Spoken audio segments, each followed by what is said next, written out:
All right, good afternoon, everyone. It is just afternoon, and it's really fantastic to be here with you. Thank you first to Kirby for inviting me again here to the symposium. This is my second time here. I was here 4 years ago talking about a study that I had done on the impacts of oil and gas development on local governments, which of course is a really important topic for many in this room and for many others. And Kirby and I have stayed in touch, so I was really pleased when he invited me to come out because I love this part of Colorado, and I appreciate you being here and listening today. So my name is Daniel Raimi. I'm a senior research associate at Resources for the Future, which is an energy and environmental think tank in Washington, D.C. We do nonpartisan, non-advocacy research and analysis on energy and environmental issues. I was meeting with someone yesterday for the first time, and he asked me, "So which side are you on?" And I said, well, I don't think we're on a side. We try not to be on a side. We try to go where the data takes us, and that's the approach. Most of my colleagues, that's certainly my approach in this book. And I'm going to talk to you about a few specific topics that hopefully cut through some of the noise on the polarization of this particular topic. So I've given a number of talks on this book. There's not always been food for people to enjoy while I'm speaking, so this is a little new. Although when people ask me, like, how did your talk go in Pennsylvania or whatever, I said, well, it went okay. Nobody threw any food at me. So I'm hoping I don't have to revise that statement today. Okay, so I'll start in all seriousness with a headline from The Onion, which I think captures a really true fact about the debate over fracking. If we could only harness the energy generated by people getting angry at each other over fracking, maybe we wouldn't need fracking at all. But seriously, this is a really polarized topic. But in my view, the realities are complex. They cut both ways, both good and bad. And the issues are not going to go away anytime soon. Oil and gas production continues to grow in the United States, led by shale and tight sources. And as a policy researcher, my hope is that citizens, governments, and businesses have access to good information to make their decisions. And so this book tries to provide good information by reviewing the academic research, the peer-reviewed research on a variety of topics. And it also combines some stories that I've gathered from traveling around a lot to oil and gas producing regions, and I'll tell you more about that in a minute. So these are the chapters in the book. Each of these questions are the questions that people ask me the most at dinner parties about oil and gas development. I can tell them I work on energy and environmental policy. I can tell them I work on oil and gas regulation. But as soon as I say the word fracking, people's ears perk up and they say, oh, fracking, I've heard of that. Does it contaminate groundwater? Is it going to make the U.S. energy independent?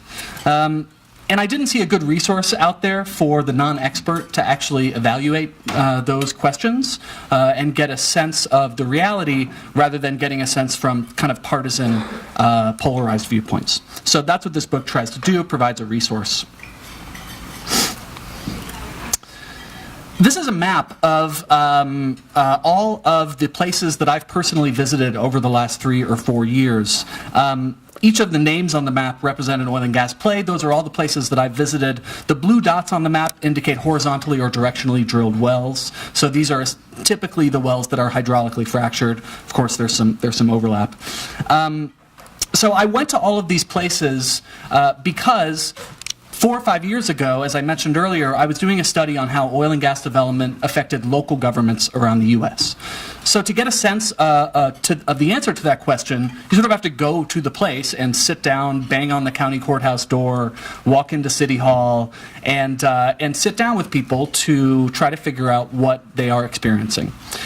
So we did structured interviews with over 250 local government officials, 16 different states, 21 different regions, and we aggregated the data. We've published 2 peer-reviewed studies that I can send to you if you're interested.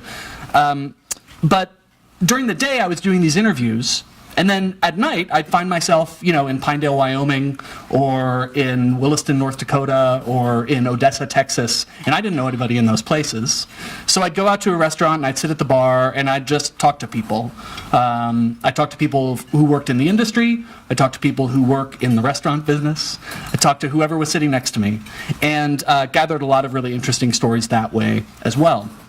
So the book really tries to combine some of those on-the-ground stories and on-the-ground experiences that I've had with an overview of the academic research in a way that I hope is accessible and maybe even a little fun. All right, for most audiences, I spend a bit of time on this slide, which basically explains what hydraulic fracturing is. For this audience, I don't think I need to spend too much time on it. But, one thing that comes up a lot is people often use the word fracking, short for hydraulic fracturing, to refer to the entire suite of oil and gas production activities. We all know that's not correct. And one thing that I emphasize in my talk is that hydraulic fracturing is a discrete process. It's an important but discrete process that occurs during the well development. So a well is drilled, deviates, runs horizontally into the source rock, which is often shale. A large volume of water mixed with sand and chemicals is pumped in, creating fractures. Much of the sand stays behind, and the water flows back to the surface, allowing oil and gas to flow into the well and then up to the surface. So hydraulic fracturing is one important step of many. It's a type of well stimulation technique. Many of the people that I speak to don't know that oil and gas companies have been stimulating wells since the 1860s. In northeastern Pennsylvania in the 1860s, there were guys who had explosives experience from the Civil War, walking around with wheelbarrows full of nitroglycerin-based explosives, selling those to oil well operators who lowered them into their 500-foot well and detonated them to increase production. So the idea of breaking up rock or blowing stuff up underground is not at all new in the oil industry. But what is new, as you all know, is that these technologies, the stimulation technologies, have been applied at larger scale. They've been combined with other technologies like horizontal directional drilling, and they've been applied to source rocks directly, where the industry has always known that there's a lot of oil and gas in source rocks, but only with these techniques have they become economically accessible. And so that whole suite of stuff is what I like to think of as the shale revolution. And it's had enormous implications. So, as I mentioned, it's a controversial topic. One thing that is not controversial is that the shale revolution has enormously increased U.S. natural gas and oil production. So this is a figure of U.S. gas production since 1950. You can see a relative plateau starting in the mid-90s until about 2005, when production from the Barnett Shale, the Haynesville Shale, the Woodford really started taking off and driving gas production to all-time highs. The U.S. is now a net exporter of natural gas. The story for oil is much the same, but probably a little more dramatic. The spike in oil production, when looked at on a decadal timescale, is just staggering. If I were to update this graph with the most recent data, that orange bar would go up above 10 million barrels per day, because that's what we're producing now in the United States for the first time in our history. So I'm going to tell two stories about two different places around the United States that I've visited, and use those stories to illustrate two important policy topics and controversies related to oil and gas development. I'm then going to turn and talk a little bit more about the Colorado context and what I've observed here in Colorado and how that compares and contrasts to maybe some other parts of the United States. And I hope it's useful for you. So the first trip that I took to do this local government research was to southwestern Pennsylvania, to the Marcellus Shale. Before I got there, I had watched documentaries and seen news footage and read news stories that there were thousands of big trucks on the road, thousands of rigs all over the place, Oklahomans and Texans in all the bars starting fights and getting into trouble. And there was some of that in the southwestern and northeastern part of the state. But what actually surprised me was, as I drove around looking for rigs or well pads or other signs of the industry to photograph, because I'm an energy nerd, I had a hard time finding them. I was driving around rural southwestern Pennsylvania, and I couldn't find many traces of the industry. So this is just a picture of beautiful rolling hills in one of the most productive gas-producing regions of Pennsylvania. In the northeastern part of the state, where dry gas is the primary produced hydrocarbon, you see a lot of old barns and, again, rolling hills. It's really, really beautiful out there. It's not at all the sort of dystopia that some have portrayed in the Marcellus Shale region. That said, there are impacts of the industry in Pennsylvania, and some of them are negative. This is probably the most famous place on the fracking map, if you will. It's a place called Carter Road in Dimmock Township in Susquehanna County, Pennsylvania. It's in the northern part of the state. So Carter Road is a small dirt road. It's lined with small homes on either side.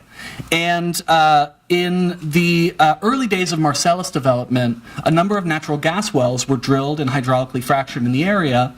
And shortly thereafter, residents began complaining about problems with their well water. The Pennsylvania Department of Environmental Protection went to Dimmock. They did a number of tests, and they determined that the operator had contaminated over a dozen homes' drinking water supplies with stray gas, methane migration. So this is not the fracking chemical contamination that many are afraid of, but this is a real negative impact. Along Carter Road, people felt that impact. There were lots of signs along the road saying, no fracking way and banned fracking and things like that. And importantly, there were not fracking chemicals in the water, but there were real hazards to human health because of this stray gas. A woman's shed exploded behind her house because of methane accumulation coming up from one of these gas wells. It didn't hurt anyone, thankfully, but as we know well here in Colorado, accumulation of methane can be particularly risky, and methane accumulating in water can cause some water sources to be flammable. So this is the famous flaming faucet image that was made famous in the film Gasland and has been replicated elsewhere. So this is a high-profile case of water contamination. What I wanted to know was, how common are these cases? Is this happening all over the place, or is this a relatively isolated incident? So I started digging into the data. Most states don't have great data on water supply impacts. Pennsylvania does. So in Pennsylvania, as of about 2 months ago, there are 302 cases where the state DEP has determined that oil and gas activities have negatively affected a drinking water supply. Some of those problems can be fixed relatively quickly, relatively easily, but not all of them can. In the case of Carter Road, the company essentially bought out all of the homeowners who lived here. They paid twice the property value of their homes, and everyone basically had to leave their homes. And so that's a substantial impact. To put that 300 number into a little better context, though, I wanted to look at the time series of how these water supply impacts were occurring. And when you look at the data in Pennsylvania, what you find is that the number of stray gas cases associated with shale wells has declined substantially over time. That's partly because the state DEP updated their regulations on well cementing and casing, and it's partly because operators got better and more knowledgeable operating in that particular environment. So in 2010, near the beginning of the shale boom in Pennsylvania, a little bit fewer than 1% of new shale wells were associated with methane migration. In 2015, the most recent available year, almost 800 new shale wells drilled and 0 new cases of stray gas. So this is certainly a story where evolving regulation and evolving technologies can solve or at least substantially reduce environmental problems. There are limited data from other states, but they essentially show the same thing. The rates of water contamination from oil and gas wells is very small, typically far below 1%, but we drill tens of thousands of new oil and gas wells in the United States each year. So the cumulative impact is far above zero, and we often see dozens, if not hundreds of people negatively affected each year because of these risks. And so thinking back to Carter Road for a second, I had expected that the views along Carter Road were representative of the entire community, that the contamination that had happened there made everybody really afraid of oil and gas and wanted it to go away. But that's actually not what I found. So when I spoke with local government officials in the township of Dimmock about 5 years ago, and then again I called them a couple months ago to verify this was still the case, they tell me that most people in the community want more oil and gas drilling in Dimmock. And the story behind this is, after the contamination along Carter Road, the state DEP put a moratorium on any new drilling within a 9-mile area around the site of contamination. So the landowners in that 9-mile area that had signed leases and were expecting drilling and expecting royalties to come to them did not see that revenue. And they were mad, not at the oil company, or not at the gas company, they were mad at the state DEP for not letting them come back and drill on their property. And so those are the kind of complex views that I saw a lot of around the United States. And again, when you look at data on the economic impacts of shale development in Pennsylvania, the impacts are pretty stark. So this is a couple of studies from researchers who are at Penn State. They looked at the change from 2007 to 2010 for counties with no Marcellus wells and counties with the most Marcellus wells. You can see the biggest economic benefit comes in the form of royalties. It says rents, copyrights, and royalties because that's just the way the data are classified, but that's almost all royalty revenue. Business net profits increased because of increased economic activity. People's income increased, people's wages increased, and total employment increased. And when you look at the rest of the state of Pennsylvania, you see a really stark divide. Remember, these years are the years of the Great Recession, so one would not expect many counties to be doing well during this period, and yet that is what shale development has provided in Pennsylvania. Okay, so now another story from another place. This one, the Permian Basin, which we heard a little bit about this morning in Eddy County. The Permian Basin, as most of you probably know, is the leading oil-producing region of the United States. It has been for a long time. And there are tens of thousands of old wells dotting the landscape. So unlike Pennsylvania, where I had a hard time finding signs of the industry, go drive around West Texas and you will not have a hard time finding oil wells. Many of them are old and a little rusted. If you look at the bottom right of this picture, you can actually see this particular well is leaking a very small amount of crude oil, right? Not great. Also, certainly not an environmental catastrophe. But there's all kinds of new development happening in the Permian. The Permian Basin is driving increased U.S. oil production, as we heard yesterday and again today. But there's also lots of new wind development, lots of new solar development, because there are fantastic resources in the area, both oil and gas as well as wind and solar. And people in the Permian are used to living around the oil industry.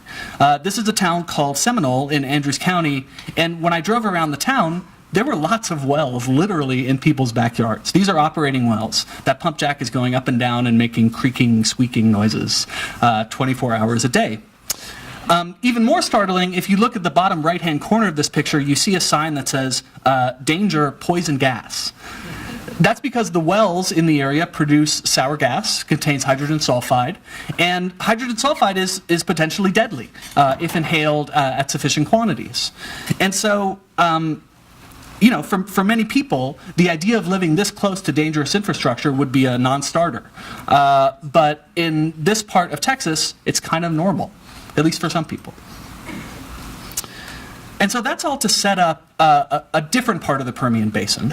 So if you drive a few hours south of Seminole, you come to my personal favorite place in West Texas. It's called Balmorhea State Park. Has anyone ever been to Balmorhea State Park? Yes. Did you go swimming? Oh, well, you missed out. So next time you go, I highly recommend going swimming because it's a natural spring-fed pool. The water's 75 degrees year-round. I've been there like 3 times in the last couple years, and I always go swimming. There are ducks and turtles and 2 endangered species of fish who live in this spring. It's a state park. It's completely full during the summers. And it's a really, really wonderful place. It holds a special place, not only in my heart, but in the heart of many people who live in this part of Texas. And even though Balmorhea is in the Permian Basin, there's never been a lot of oil and gas development in this particular spot. That is until about 2 years ago, when a large independent oil and gas company announced that it had leased up thousands of acres in the area, and that it was planning on drilling thousands of wells in and around Balmorhea and up to the edge of the Davis Mountains, which you can see there in the background. And this being the Permian Basin, my sort of a priori assumption was that people were going to jump up and down and say, all right, we got more oil, here we go. But that's not the response that many people in this community have had, even people who work in the oil industry. Many of them see this place as special and worthy of being protected. So I have a friend whose name is Rick. He works for a large independent oil and gas company. He and his wife Janice have moved around the country working in the industry. They've lived around it their whole lives. They're not afraid of it. They think, for the most part, the industry does a really good job preventing against environmental damage. They're proud of the economic benefits that the industry produces. And yet, Janice in particular is not okay with drilling happening around here. There's private land. It's all private land, so there's really nothing that they can do about it. But she and many other people who I've spoken with in West Texas are really, really concerned about impacts to this particular region. It's a very sensitive habitat for a number of species, so they're worried about habitat fragmentation from well pads and pipelines and roads. They're worried about, even though the risk is very low, they're worried about water contamination. If anything were to happen to this pool, it would change the character of the entire community. And so that perspective, where people can support the industry on one hand, and also be concerned about it on the other, is a nuanced view that I saw a lot of when I spoke with people in oil and gas producing regions, but it's not something you see a lot of reflected in the debate over fracking, the polarized debate. So the fact that people can hold 2 ideas in their heads at the same time and understand that it's not all good, it's not all bad, it can be both good and bad at the same time, is a really important view, in my opinion. And so again, I wanted to look at research on this topic. What do we know about how people think about the oil and gas industry? We heard again a little bit about that yesterday with our presenter from Pew. And when I looked at the literature, the peer-reviewed literature that focuses specifically on oil and gas issues, one of the things that really stood out to me was that the closer you are to oil and gas producing regions in the United States, the more nuanced people's views tend to be. They tend to see both sides of the good and the bad. There might be one exception to that, which is the Front Range of Colorado, which we'll come back to in a minute. But as you zoom out, as you get further and further away from oil and gas producing regions, people's views become more hardened and they become more strident. And they become more likely to be simply driven by party affiliation. So if you don't have any direct experience with the industry, all you know is what you hear in your media of choice. And so this leads many liberals to think something like, keep it in the ground. Or it leads many conservatives to think something like drill, baby, drill. And that black and white view is something that I didn't see a lot of when I actually visited these regions and spoke with the people who live with the industry. And I hope that's something that we can all keep in mind going forward, whether we are concerned about negative impacts or whether we are seeking to, create economic benefits by continuing to expand the industry. So that's kind of it for my standard book spiel. I also have a thing on climate change, which I'd love to answer questions about if anyone wants to talk about the effects of the shale revolution on climate change, because I think they're very important and they're often, again, mischaracterized on one side or the other. But I do want to talk about Colorado in particular, so I'm going to skip the climate change bit. And just share a few thoughts on Colorado. So I'm going to focus mostly on the Front Range because I think that's where the greatest challenges seem to be in terms of coordination and cooperation between operators and citizens. So the first thing to say is that the Front Range ain't West Texas. In West Texas, people are expecting to live near the industry. They're used to the industry. It's very rural. Many of the impacts occur far away from populations. That's not the case on the Front Range. And as I alluded to a few moments ago, my sense is that Colorado is probably the state where the debate over fracking is the most contentious. New York State might also rank up there, but because they effectively banned the practice, the debate hasn't really gone on at such a fever pitch as it has in Colorado. I think one of the main drivers of this is, again, that dense population, growing population in close proximity to production. But there have also been important focusing events that have really drawn people's attention to the industry. The debates over whether localities can ban fracking or impose other restrictions. Obviously, the tragedy at Firestone about a year ago, and other focusing events that have kind of narrowed people's attention onto this industry. And I think I've certainly heard a sentiment over the last couple days that some in the industry feel like they're being picked on, right? That the oil and gas industry is treated differently from other industries. And partly that's because the oil and gas industry does provide, 2/3 of our energy in the United States. So it's the big player in the United States. But also in a Colorado context, these focusing events really matter. They draw people's attention to the industry and heighten scrutiny in ways that other industries, we just haven't seen those same types of focusing events. In addition, as I'm sure all of you know, many people who move to the Front Range move there for the natural amenities. They move there for the scenic beauty. They move there for the access to hiking and biking and skiing and all sorts of great outdoor activities. And when they see an oil well 500 feet from their house, they might not have expected that. That might not have been in their game plan for a Colorado lifestyle. And I think that's concerned many people. In addition, the economy, particularly in the growing suburbs along the Front Range, is large, it's healthy, it's diverse, it's growing. And for people who have concerns about the industry, they might ask the question, well, do we really need it here? How much benefit am I directly getting from the industry? And how much benefit is the community getting from the industry? Because we have all these other sectors, we're growing in all these other positive ways. And so I'm not making a judgment on whether that's the right view, but that's my sense of what's driving a lot of this concern.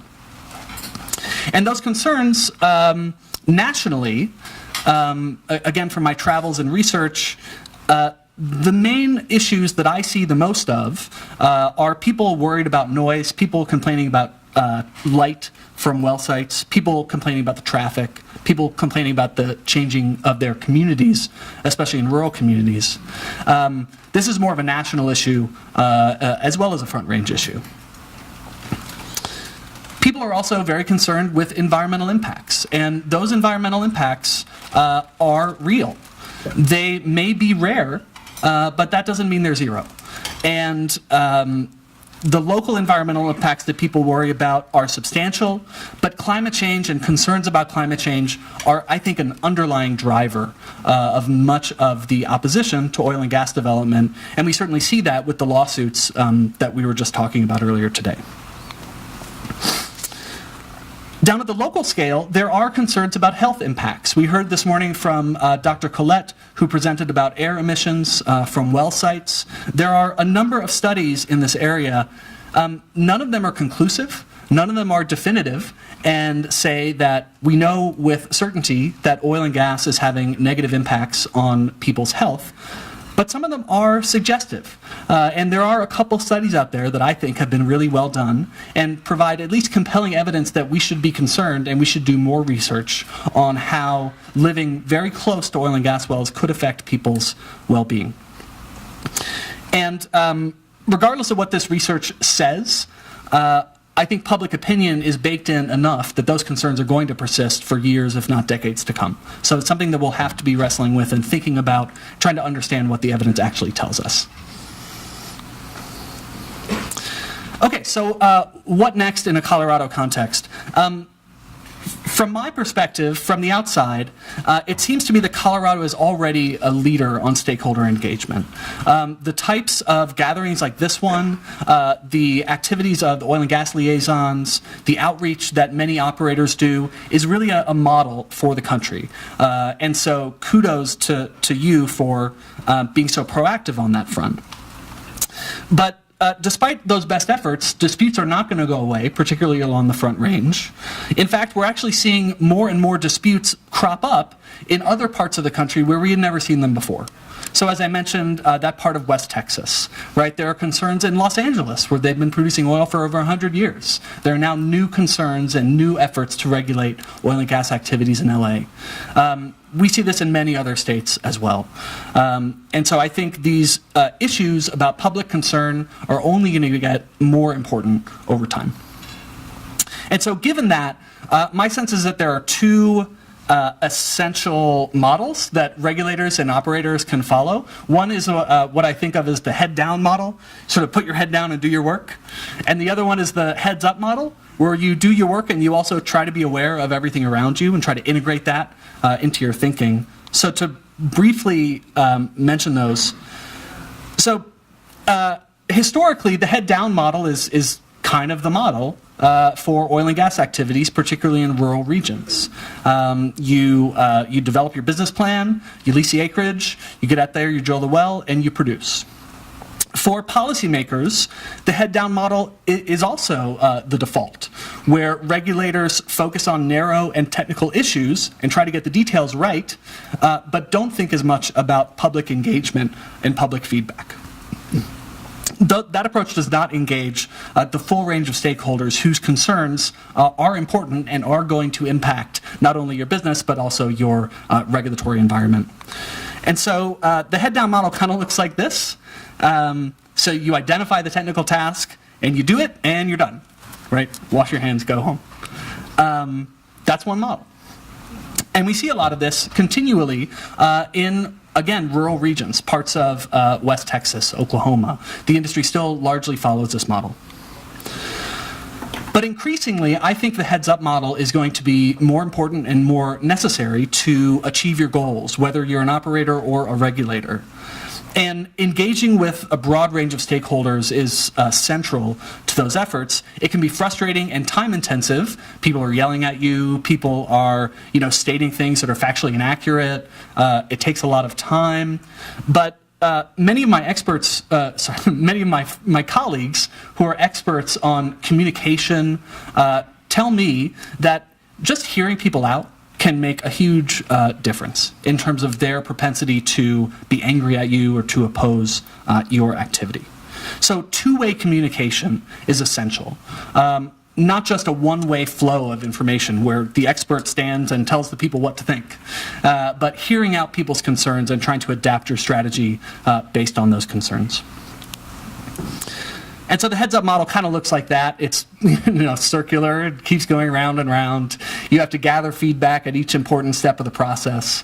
But to me, this is a model that can not solve all your problems, but at least lead to, I think, incrementally better results and certainly more well-being, more good feeling between the industry and operators. So, to put it simply, the heads-up model, in the words of Jean-Luc Picard, would be engage. My mom was a huge fan of Star Trek, so she would be pleased with this image. So I'm going to stop there, and I'll be happy to answer any questions about topics that I cover in the book or, Colorado-specific questions. And thank you so much for your attention.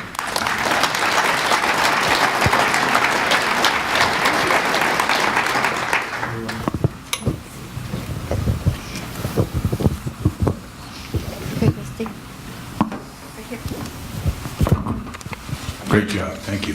So, Demick case, you said you watched documentaries about Pennsylvania, and you mentioned Gasland. Did you watch Frack Nation? I did. Okay. So he talks about Demick in Frack there. Nation is like the rebuttal documentary to Gasland. Yes. It's very important. I show that to my students. I should try to show both and show both sides of it, right?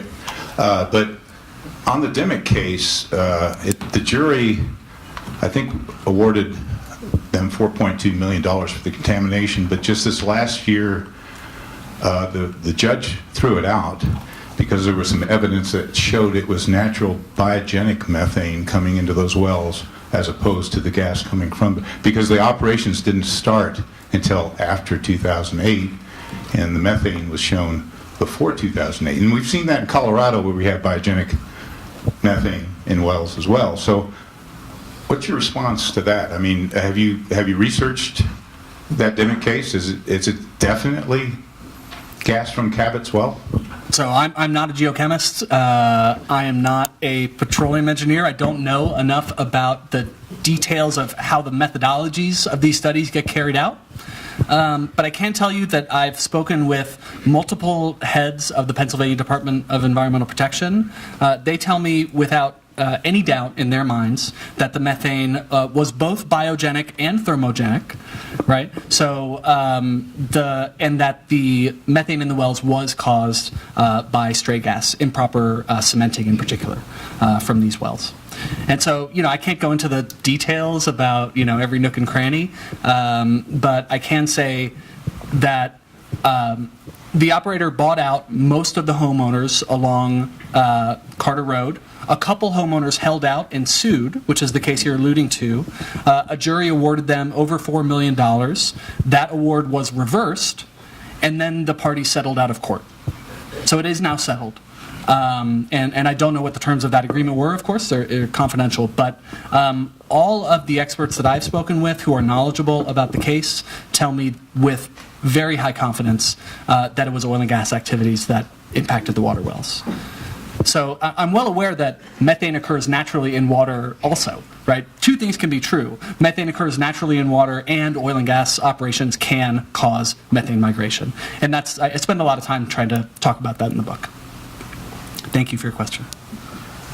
Yeah, good afternoon. Ray, Moffat County. Great presentation, appreciate it. About 3 or 4 years ago in this very venue, the Symposium had a presenter here, Halliburton was here, and they did a great presentation on fracking and the fluids that make up fracking. And you talked about communication and education. I think on the forefront, I think that's important, because at that point in time, unless the formula has changed, 97% of the fracking fluids are water. And I don't know if anybody or everybody in this room understands that, but I got to tell you, it was a great presentation. And the fact that they can take that same water and reverse that, and you can go ahead and drink it afterwards. But I thought it would be worth mentioning, and I don't know if you've heard that or if you know about it. Thanks. Yeah, it's a great comment, and you're absolutely correct. The large majority of fracking fluid or hydraulic fracturing fluid is made up of water, 95, 96, 97%. Of course, it varies depending on the specifics of the geology. The one thing I would say, though, is that we have to remember that even though 97% or something like that of the fluid is water, we're talking about a lot of fluid overall, right? So millions of gallons, at the very high end, 20 million gallons for a well. And because the volumes are so large, even a small percentage of chemicals that are used in the treatment might represent, a tanker truck full of chemicals that have the potential to be harmful. And so while I agree that that concerns over fracking chemicals are certainly not my foremost concern, and I think they've received probably more attention than they deserve, I don't think we can write it off as a hazard, and something that operators need to be careful about and regulators need to be aware of. I certainly expect that all the operators here today know this far better than I do. Thank you. Hi, I'm right here. I am from the aforementioned Boulder County. And I'm wondering if I can help your... I didn't do that. I didn't do that. You were talking about the heads up and the heads down models, and I was wondering if you have watched industries or specific companies or communities trying to move from heads down to heads up, or if you have any observations on making that shift and what it takes and how it goes. Go on. I think we haven't seen that shift in too many places because these issues are emerging so quickly and people are trying to deal with them on the fly. I think Colorado's, some of the approaches that the state has taken, the governor's task force, coming up with recommendations, many of those recommendations being implemented, the issues I mentioned about community liaisons, operators doing, excuse me? Okay. Operators reaching out to communities. I think that's the type of activity you want to see. Do I have a sort of case in mind where those activities were followed to a T? Nothing's coming to mind, but I wouldn't be surprised if some here in this room have examples of either operators changing their strategies or local governments and regulators changing their strategies to better engage the public. It's certainly something I've heard of anecdotally in bits and pieces, but I don't have any complete stories to share. Hi, Greg Thomas, Denver County. Thank you very much for this interesting conversation, because, I mean, this comes up a lot, and I'm just wondering if when you talk to folks in the community, you know, we heard yesterday and we heard today that fracking is only a small part of the overall process, but people associate the word with the whole process, right? And I'm just curious, though, with the advent of the horizontal drilling and the multi-well pads, you know, that makes a lot of sense, and I don't think there's much debate from a land footprint, you know, why that makes a lot of sense.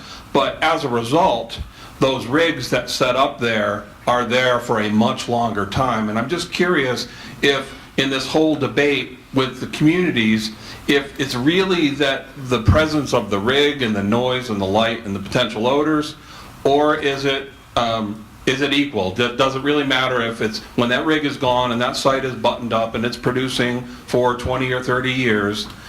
Is there a difference in how people perceive the industry when it comes to just the exploration and drilling part? I think yes. I mean, I think the most obvious part of that is the pure visibility of the activity, right? The footprint is larger during drilling and hydraulic fracturing and associated activities than it is during production. And there's a really tall thing up there, or there's a big sound barrier that is very visible to the community. And so I think that, again, focuses attention on the issue and leads to increased concerns. You know, what's going on over there? What's going on behind that sound barrier? And from, you know, moving outside of the kind of public perception and moving towards the potential impacts, I think the advent of these multi-well pads, especially when we're talking about 20, 30 wells, you know, that does increase the time during which people could be exposed to negative impacts. That includes vehicle traffic, it includes light, it includes noise, it includes air emissions from the diesel engines that are running on site. And so I think while the advent of multi-well pads has a variety of advantages that you've articulated, it's not, you know, it's not all good. Again, it's not all bad. It also adds some risk.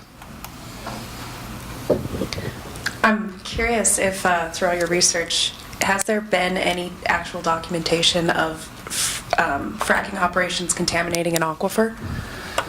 So this is a topic that is still not totally resolved. There are two cases that I talk about in the book. One is a case in Pavilion, Wyoming, where the EPA did a draft report that found that hydraulic fracturing chemicals had infiltrated the groundwater. In this particular case, the fracking was taking place at, I think, like 1,200 feet, and the aquifer was, you know, 700 feet, something like that. Subsequently, the EPA never finalized that report. It handed over the investigation to the Wyoming Department of Environmental Protection or Quality. I can't remember what they're called. And they found that it was not hydraulic fracturing chemicals that had damaged the aquifer. Subsequent to that, a study in a peer-reviewed journal was published that found that it was hydraulic fracturing chemicals that had infiltrated the water. So again, I'm not enough of an expert to have a really strong opinion on that case, but I know it's at least under debate. The second case is one that, again, is well documented in a journal. It occurred in northeastern Pennsylvania in Bradford County. There was a small concentration of, oh gosh, I'm going to try to say this chemical name, and I'm probably going to screw it up, but hopefully I won't, 2N-butoxyethanol. I think that was the chemical that was identified in a water aquifer and was associated with hydraulic fracturing fluids. The concentration of that chemical was not hazardous. It did not reach actionable levels, but there was no other real plausible source of that particular chemical in the water aquifer. So those are the two cases that I'm aware of. Others may be able to give me more information afterwards. But in general, it's really not near the top of the list of concerns in my analysis.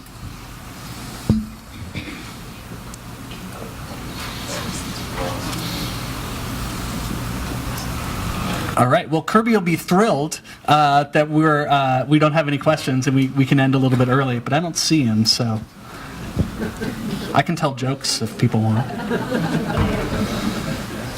But last thing to say is, I really do hope, my hope is that this book provides a resource for people who are not going to go out there and read 20 journal articles about a topic, that is digestible and hopefully will be of use to you. Thanks.